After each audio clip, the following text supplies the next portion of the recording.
Nyamwisi en rébellion, ses complices de l'opposition tremblent et aussi Félix Tshisekedi sont contentieux pendant un non-sens. Ce sont là les grands titres développés au cours de cette revue de presse. Mesdames, Messieurs, bienvenue à vous tous. Bonsoir. Bemba verdict en 2015, titre l'objectif. Le président du mouvement de libération du Congo, MLC, Jean-Pierre Bemba Gombo, a encore des jours à passer dans les geôles de la Cour pénale internationale, le CPI. Après les audiences, les conclusions finales de la défense et de l'accusation, la Cour a renvoyé le verdict à plus tard. En clair, ce verdict sera prononcé en 2015, mais les jours J n'est pas encore connu. Alors que les bembistes piaffent d'impatience à Kinshasa comme partout ailleurs. D'entre eux, le procureur a dénoncé la barbarie des soldats de Jean-Pierre Bemba. Des hommes qui, pour l'accusation, étaient sous le contrôle effectif de l'accusé, appelé en renfort par l'ex-président centrafricain Ange Félix Patassé, renseigne le journal. Avec conviction, la défense a refusé les accusations du procureur, assurant que les troupes de Bemba avaient été placées sous le contrôle des forces armées centrafricaines. Pour elle, le sénateur Bemba n'en était dès lors pas le chef.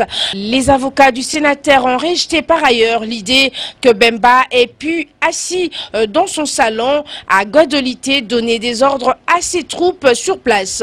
Selon eux, les hommes du général François Bozizé, alors à la tête d'une rébellion, ont commis les tueries alors que les soldats du MLC étaient accueillis en libérateurs. Les avocats ont en outre dénoncé un procès secret, rappelant que les témoins ont comparu sous pseudonyme tout au long du procès. Toujours en politique, la consoeur Lacolombe écrit en manchette: Nyamwisi en rébellion, ses complices dans l'opposition tremblent.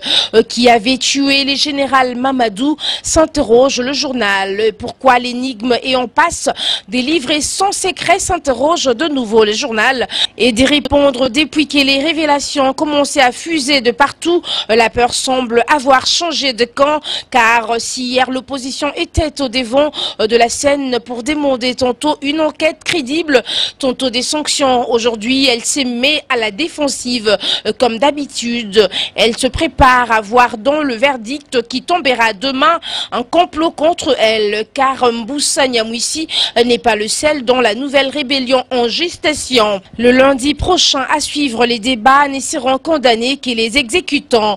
Les vrais commanditaires seront encore tapis dans l'ombre. Et on ne semble pas avoir prêté oreille attentive à la piste impliquant des politiques congolais, particulièrement les leaders du RCD-KML, Antipas Mboussa Nyamwisi.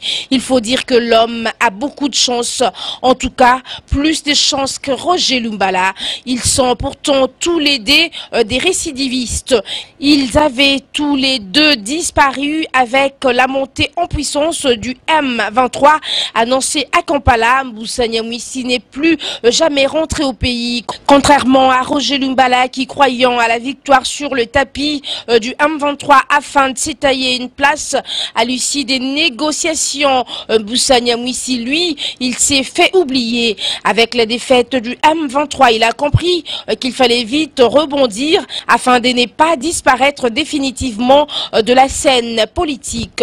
Dans une autre colonne, le journal écrit: mauvais rebond. Mboussa Nyamwisi a rebondi d'une manière qui ne les met pas à l'abri des soupçons par rapport aux événements de l'Est du pays. Le plus important de ces événements, c'est l'assassinat de Mamadou Ndala qui venait avec les FARDC de gagner la guerre contre le M23, coupant ainsi l'herbe sous les pieds de Mboussa Nyamwisi et Roger Lumbala.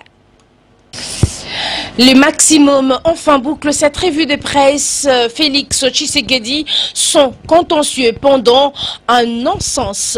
Dans son argumentaire, le journal écrit depuis la proclamation des résultats de l'élection présidentielle de 2011 donnant Joseph Kabila vainqueur, certains sociétaires de l'opposition, dont Félix Tshisekedi, fils d'Étienne Tshisekedi, le challenger, n'en dément pas.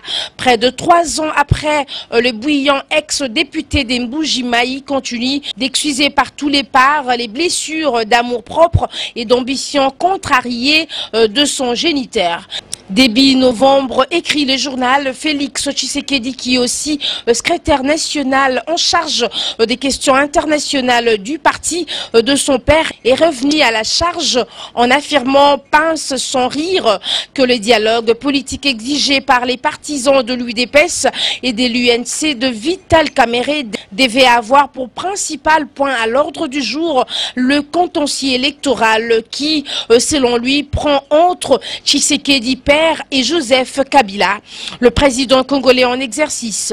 Les contentieux pendants évoqués par Félix Tshisekedi n'est qu'une suite logique des diatribes que l'UDPS et son leader Maximo n'ont cessé de déverser à travers les médias dès l'instant où la Cour suprême de justice, faisant office de Cour constitutionnelle, a rendu son arrêt à la suite de la contestation de la victoire de Joseph Kabila par un recours porté devant elle à la diligence du troisième de Kardé, Vital Kamerhe. Du point de vue légal ou constitutionnel, affirmer qu'il existerait un contentieux pendant entre l'élu de 2011 et son challenger Tshisekedi, qui n'a jamais articulé une contestation en bonne et due forme devant le juge du contentieux électoral, relève de l'incongruité.